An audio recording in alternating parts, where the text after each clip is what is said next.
Hello, welcome back to Women Developing Brilliance, the Spirit of Business. Today is day 3 in the How to Reduce Overwhelm Starting Today series that was actually a live stream that I wanted to share with you. Now, many times subtracting things from our day helps us avoid feeling stressed and stretched in too many directions. However, this tip, we are adding something: boundaries. Establishing and sticking to boundaries has been immensely helpful in my own life and business. And I came across a beautiful quote from Brene Brown, and she says, "Daring to set boundaries is about having the courage to love ourselves even when we run the risk of disappointing others." I love that. I hope you enjoy today's episode and stick around for tomorrow, which will be day 4. Enjoy. Hello, good afternoon. I wanted to continue our series all about reducing overwhelm, starting with today. So we are talking about a combination of both adding things to our routine and subtracting things from our routine for the best optimization. So the first 2 days of our series, we were actually subtracting things. So if you haven't caught those, you can definitely check out the replays in your stream. Today, we're actually going to be adding something, and it's something that personally I have had the biggest return on investment, and that is boundary setting. Such a huge topic. We could go on for days, but I'm going to keep this concise so you can just jump in, be laser focused, and extract the nugget of information. So basically, when we don't set boundaries, and boundaries is really all about those dividing lines, just putting a line in the sand or having those markers where we're very mindful and conscious that we stay in our zone and we don't necessarily step over it when it comes to well-being and being disciplined. So one of the things with boundary setting is when we don't do that for ourselves, and as entrepreneurs and CEOs and leaders, it's our responsibility to set those, which is both a double-edged sword because it's exciting. Many times we got into these lanes for freedom. But on the flip side, sometimes we can get a little willy-nilly because we are the ones that are responsible to set these boundaries or these grid lines, if you will. So one of the things before I get too far ahead, I just want to say that it is not about rigid structure that is so inflexible. It is truly about setting up these kind of like soft bumpers or buffers, if you will, for our own good. And I'm going to give you a couple of examples. Before I do that, I just want to touch on what happens when we don't set boundaries, which I'm sure you're familiar with. I've had these personal experiences as well. When we don't have these boundaries in place, we can absolutely be feeling in a space of resentment because we're overgiving. And I've experienced this depending also on your Enneagram type. If you are that caregiver, or many people are in that people-pleasing perfectionist mode, we can absolutely overgive. And without that boundary, we have these like self-inflicted emotions arise, which could absolutely fall into the resentment category. Not a fun place to be. Absolutely, we can experience overwhelm. We can experience burnout when we don't have boundaries, when we just keep pushing ourselves, pushing the envelope, pushing the time and hours we spend in our work. I also think it sets us up for a level of disrespect because we are in this mode of kind of a jump how high. So if somebody's contacting us, we are maybe always there. If we're hyper vigilant, I've experienced that as well. And so it really comes from this deep personal experience of having these painful situations when boundaries were in place that has given me this passion to, one, turn my own life and business around and really start putting in these boundaries And two, help others, because many times it is literally just one, being aware of it. So, really, awareness and attention is the very first step in any change work. And two, committing to making changes, even if they are micro actions or micro steps. And it's not even just even if, because the micro changes are the ones that hold the most. And science backs this up.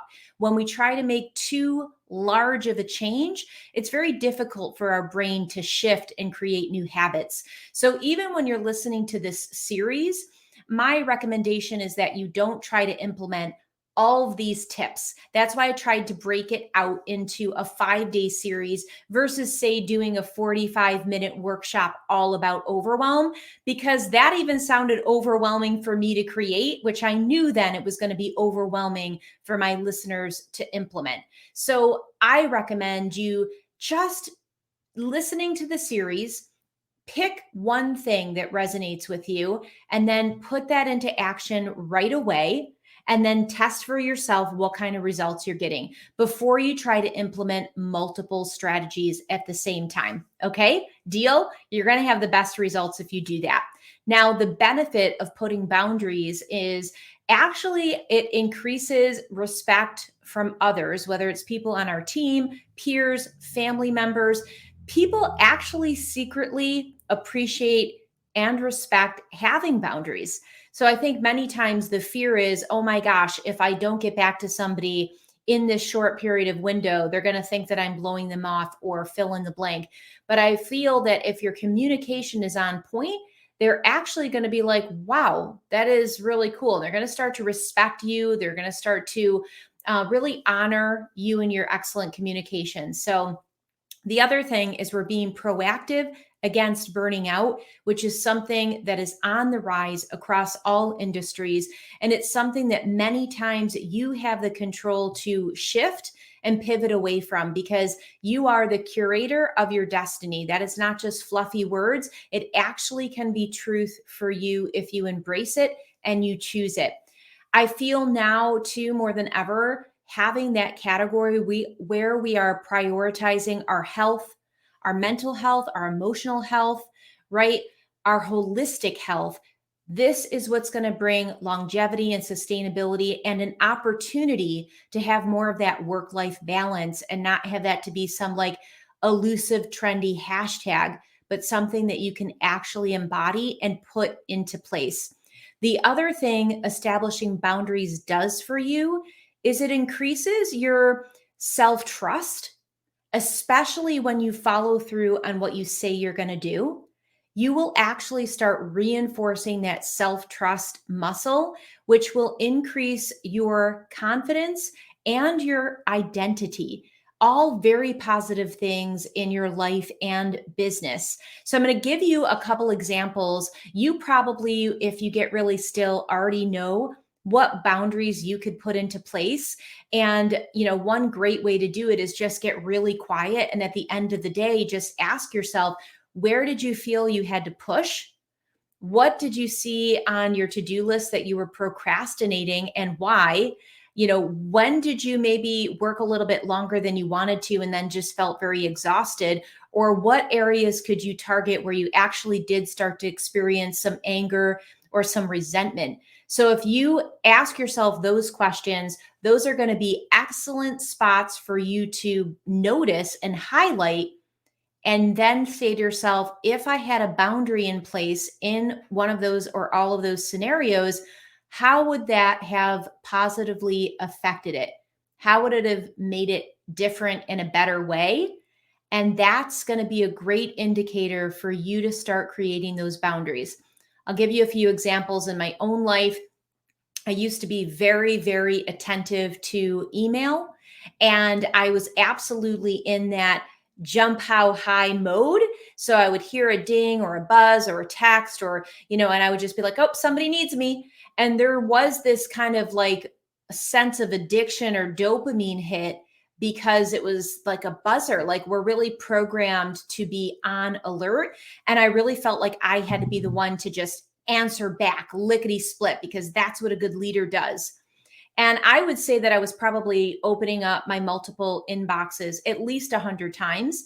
And that may sound excessive, but you probably do something similar or close to it, because when you look at the research, and I think I mentioned this in one of my other live streams, the touch points that we have on our devices is astronomical. So I would say on average, I was looking at my inboxes about 100 times a day. And I didn't realize how that was draining my energy and causing overwhelm, and a lot of unnecessary overwhelm, because let's face it, not everything in our inbox is urgent or really even necessary. And I do feel that we're actually even getting more inundated than ever. And that's a topic for another day. However, when I recognized it and committed to putting boundaries in place to only check my inbox at 10 a.m.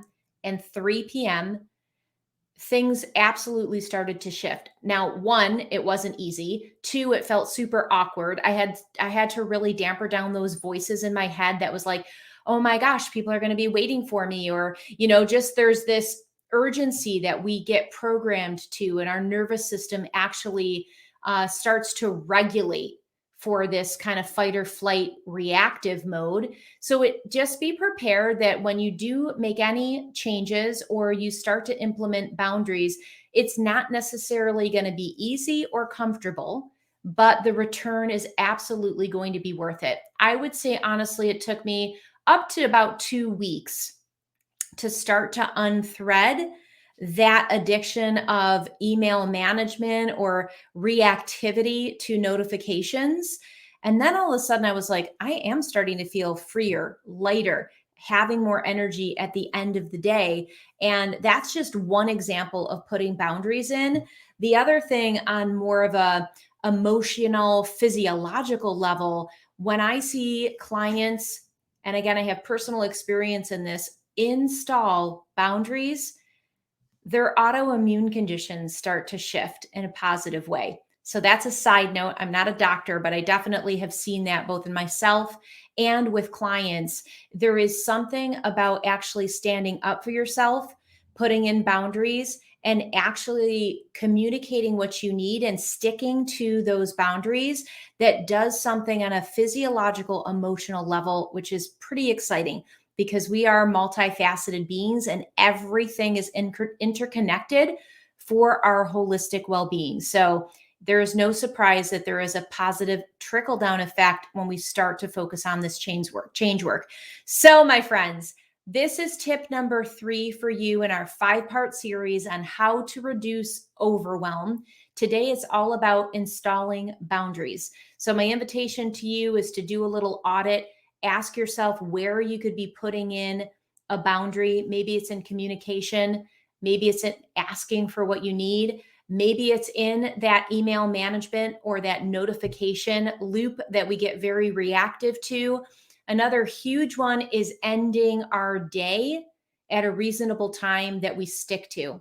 So that is another crucial one, that we can absolutely conserve time, which opens up space to really focus on our family, our loved ones, our own self-care. So it actually, again, has increased, layered, positive results for your well-being. So you may think it's just about reducing overwhelm, but I don't think we really truly understand the depth of what overwhelm can do to ourself, our family, our business. So when you start peeling back those layers and taking these micro actions towards change, all of a sudden, like, it is truly bricks off your forehead, easier breathing, and just really, I'm not going to say it's effortless, because let's face it, life is not effortless, but there is absolutely more flow and glide, if you will,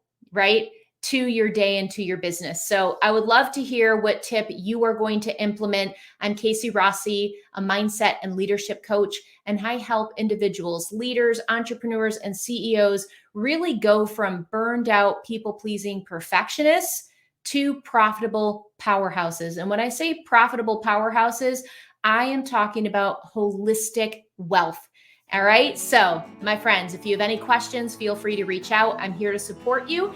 And I will touch base with you tomorrow for tip number 4 in this series of how to reduce overwhelm starting today. Until then, breathe joy.